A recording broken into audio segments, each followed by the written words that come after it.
જો normally bottom navigation use ક્યાં થાય એ સમજીએ.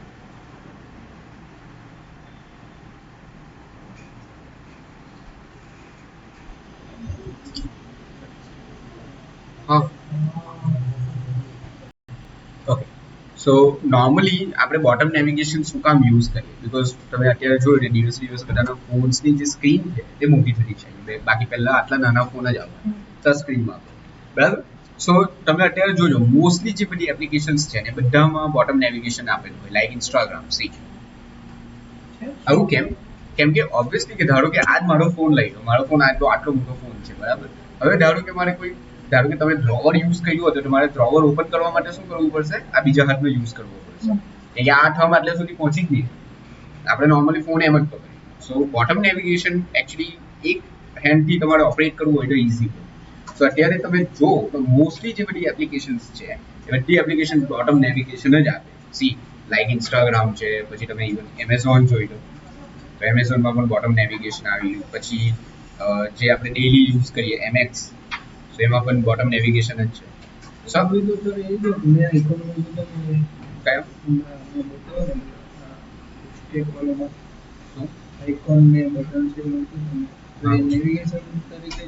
ના ના, એ તો નોર્મલ આઇકન બટન હતું, એ નેવિગેશન નથી. નેવિગેશન એટલે આવ્યું આપે બોટમ નેવિગેશન, બરાબર.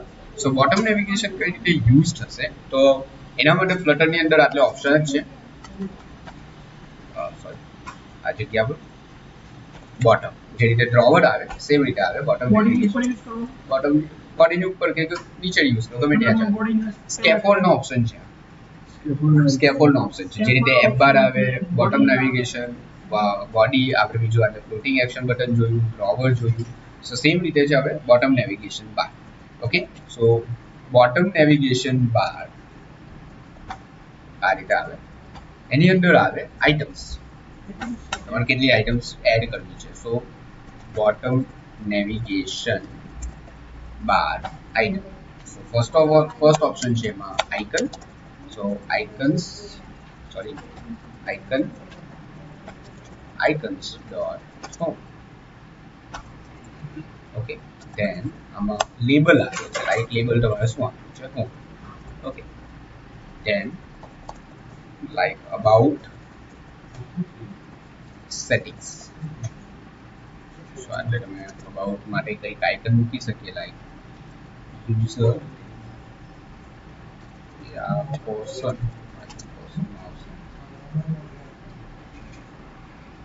ઓકે, ને આટલે settings. ઓકે, સેવ કરીએ. તો સમથિંગ આ રીતે તમારું બોટમ નેવિગેશન જનરેટ થાય.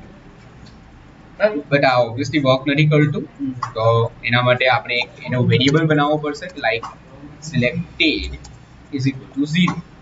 આમાં બધું ઇન્ડેક્સ પર ચાલે, 0 1 2. ઓકે, અને ઓન ટેપ પર તમને ઇન્ડેક્સની વેલ્યુ મળી જશે. હા, 0 1. સો આટલે આપણે શું કરીએ, set state selected equals to index.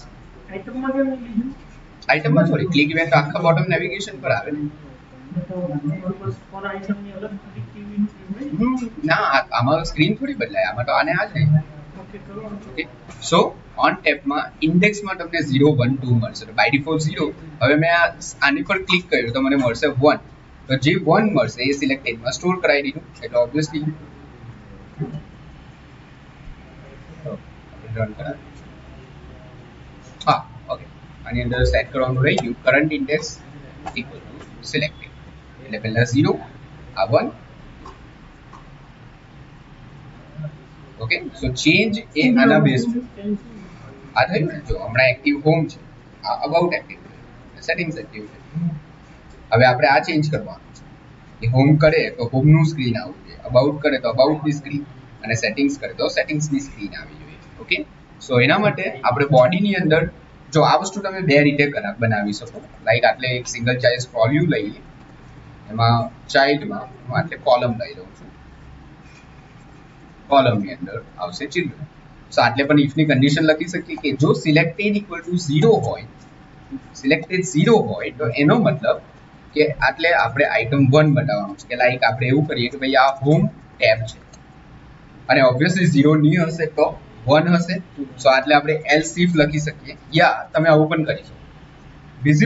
Visibility કરીને એક વિજેટ છે, એ આપણે જે રીતે કે ઇનપુટ ટાઈપ હિડન કરતા એ ટાઈપ કે ભાઈ મારે આને વિઝિબલ નથી કરવું. આ સમજો કે જો 0 હશે, જો સિલેક્ટેડની વેલ્યુ 0 હશે તો આ ટેક્સ્ટ ડિસ્પ્લે થશે, અને 0 નહીં હશે તો કંઈ નહીં, આ ડિસ્પ્લે થશે. બટ ઓબ્વિયસલી ડિસ્પ્લે નથી થવાનું કારણ કે વિઝિબલ તમે ફોલ્સ આપેલો છે. ઓકે, સો આ રીતે કે જો 1 હોય તો આ 2 હોય તો આ અબાઉટની ટેબ ડિસ્પ્લે થશે, અને આટલે સેટિંગ્સની tab, settings tab, about tab અને હોમ ટેબ. ના, આમાં સ્ક્રોલ નહીં આવે, એ ટેબમાં સ્ક્રોલ આવે. સો આપણે જે પ્રમાણે બોટમ નેવિગેશનમાં આઇટમ સિલેક્ટ થાય છે તે પ્રમાણે આ વચ્ચેનો કન્ટેન્ટ બદલાવ છે. બટ આપણે પેલું ખબર છે, આમાં હવે ઓબ્વિયસલી 3 સ્ક્રીનનું ડિઝાઇનિંગ થશે, તો 3 સ્ક્રીનનું ડિઝાઇનિંગ તો કેટલું કોમ્પ્લેક્સ થઈ જશે. સો આનું સોલ્યુશન છે, લાસ્ટ ટાઈમ આપણે પેલું શીખ્યા હતા ટેબમાં અલગ અલગ. જો સિલેક્ટેડ ઇક્વલ ટુ 0 હોય તો ટેબ ડેમો 1, એલ્સ ઇફ જો સિલેક્ટેડ ઇક્વલ્સ ટુ 1 હોય તો લિસ્ટ યુ કંઈ પણ મૂકી દઈએ અત્યારે, list view example, else buttons example.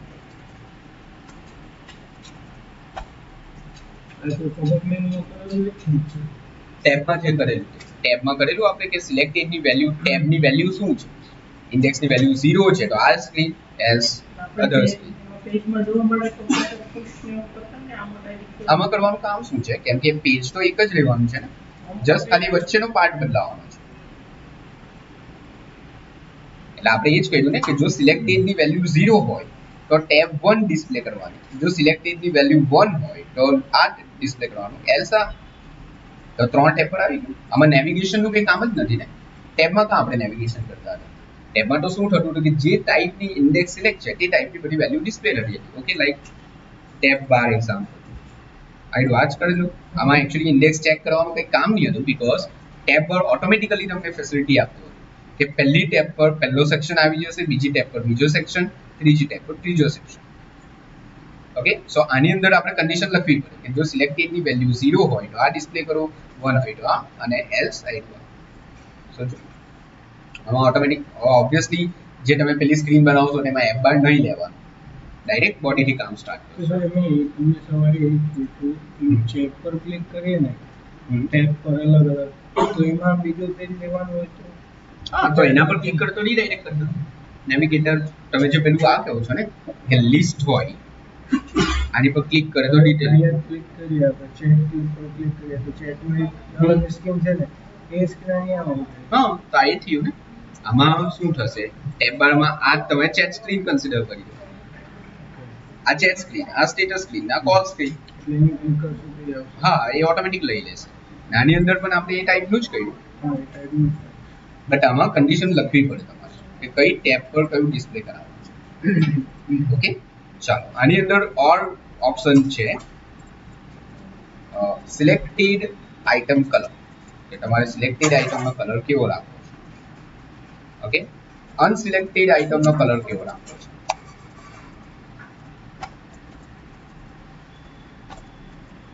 Black. Okay, background colour શું રાખવો છે.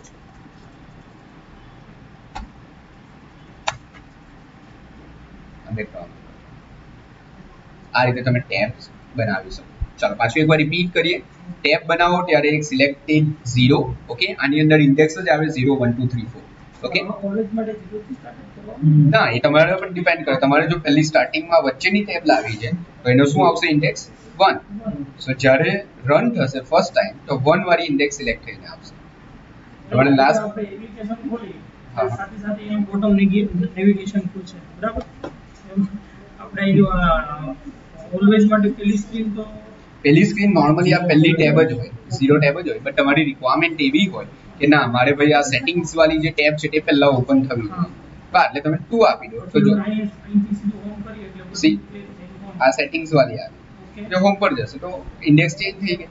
એટલે હોમ વાળી આવી ગયા, આના પર ઇન્ડેક્સ ચેન્જ થઈ, આના પર ઇન્ડેક્સ ચેન્જ. આ છે ડિફોલ્ટ વેલ્યુ તમારે કઈ લાવી છે. સી અત્યારે સેટિંગ્સ વાળી ડિફોલ્ટ હતી, મેં 0 આપી એટલે ઓબ્વિયસલી આ હોમ વાળું ફર્સ્ટ સિલેક્ટ થઈને આવશે. મોસ્ટલી બધા પહેલા 0 જ આવે. ઓકે, ના એ ડિપેન્ડ કરે તમારું કે કઈ ટેબ ઓપન રાખવી. મતલબ ના એ કઈ નહીં, એ તો ઇન્ડિવિજ્યુઅલ જ વર્ક કરે.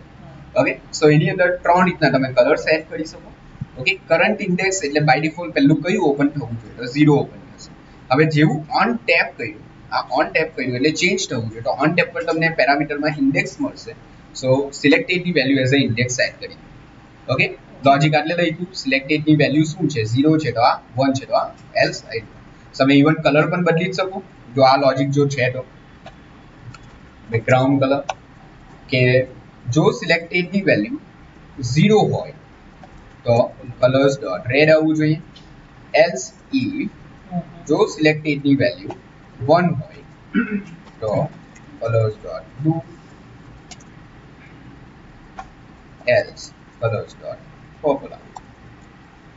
સો હવે ટેબ વાઇઝ તમારા ઉપરના કલર પણ બદલાશે. એટલે આ લોજિક તમે ગમે ત્યાં લખી શકો. ઇવન ટાઇટલ પણ એ પ્રમાણે આવવું જોઈએ. તો કે લાઈક હોમ પર ક્લિક કરે તો હોમનું ટાઇટલ, અબાઉટ પર ક્લિક કરે તો અબાઉટનું ટાઇટલ, સેટિંગ્સ પર ક્લિક કરે તો સેટિંગ્સનું ટાઇટલ આવે. એ તમારે ડેમો કરવાનું. જો હવે શું શું વસ્તુ કરવાની છે, પહેલાં તો ટાઇટલ એના વાઇઝ ચેન્જ થવું જોઈએ. બરાબર, 3 ડોટ વાળું પણ થઈ જશે, બટ હવે એ ડેમો કરવાની કંઈ જરૂર નથી, ઓલરેડી પહેલાંમાં કર્યું છે. ઓકે, બીજું એક વસ્તુ આટલે નોટિસ કરો. ધારો કે મેં ચોથી આઈટમ એડ કરી, આ બદલાઈ ગયું, લેબલ હાઈટ થઈ ગયું. ઇવન હું ધારો કે 5મી આઈટમ એડ કરીશ તો આ આખું ચેન્જ થાય. મને ભલે આટલે 4 આઈટમ હોય, લેબલ દેખાવા જ જોઈએ. સમજમાં આવી? ભલે 4 આઈટમ હોય, આ કેમ લેબલ હાઈડ થઈ ગયા? જે સિલેક્ટેડ છે તેનું લેબલ બતાવે છે, બટ આના લેબલ નથી બતાવતું. આવું નહીં થયું. 4 મેનુ પર 4 મેનુના લેબલ દેખાવા જોઈએ. લેબલ તો મેં આપેલા જ છે, બટ લેબલ હાઈડ થઈ ગયા બીકોઝ જગ્યા નહીં મળી. ઓકે, સો એ કઈ રીતે સેટ થશે એ તમારે શીખવાનું, સર્ચ કરવાનું. બીજી એક વસ્તુ,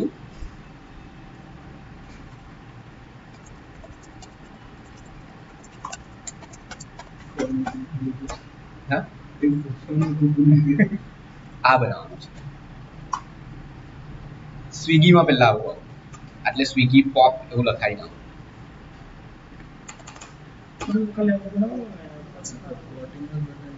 ફ્લોટિંગ એક્શન બટન જ છે. હા, તો એ કઈ રીતે થશે એ સર્ચ કરો.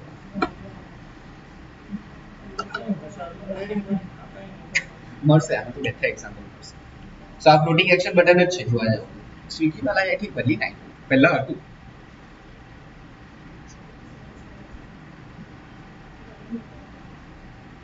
બાકી સ્વિગીમાં એટલે પહેલા આવું હતું, એનો એક ઓપ્શન આપવો. જો આના કેમ 4 મેનુ સેટ છે, 4 બતાવે છે. જો સ્વિગીમાં પણ બોટમ નેવિગેશન થી એપ્લિકેશન યુઝ કરવામાં બહુ ઇઝી થઈ. મોસ્ટલી બધા એપ્લિકેશન્સની અંદર આ બોટમ નેવિગેશન જ યુઝ કરે. એને યુએક્સ કહેવાય. યુએક્સ ડિઝાઇનિંગ એકદમ ઇઝી થઈ. યુએક્સ ઇઝી થઈ. જો આ લોકો